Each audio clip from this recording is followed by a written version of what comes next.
ఎన్టీఆర్ 29వ వర్ధంతి సందర్భంగా బనగానపల్లె పట్టణంలో నియోజకవర్గ శాసనసభ్యులు, రోడ్లు, భవనాల శాఖ మంత్రి బీసీ జనార్దన్ రెడ్డి రక్తదాన శిబిరాన్ని ప్రారంభించారు.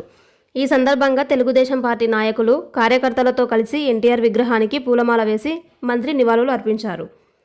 అనంతరం మంత్రి బీసీ జనార్దన్ రెడ్డి రక్తదాన శిబిరంలో పాల్గొని రక్తదానం చేశారు.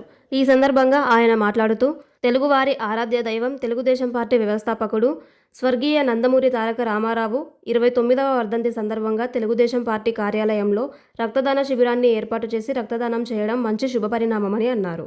ఈ రక్తదానం మరొకరి జీవితంలో వెలుగు నింపుతుందని, ప్రతి ఒక్కరూ రక్తదానం చేసి సమాజానికి ఆదర్శప్రాయంగా నిలవాలని మంత్రి బీసీ జనార్దన్ రెడ్డి అన్నారు. ఒక పిలుపుతో రక్తదాన శిబిరానికి తెలుగుదేశం పార్టీ నాయకులు, కార్యకర్తలు పెద్ద ఎత్తున తరలివచ్చి రక్తదానం చేయడం ఎంతో సంతోషంగా ఉందని, కార్యకర్తల సేవలు మరువలేనివని కొనియాడారు. ఈ కార్యక్రమంలో బనగానపల్లె నియోజకవర్గ నాయకులు, కార్యకర్తలు, నందమూరి అభిమానులు పెద్ద ఎత్తున పాల్గొన్నారు.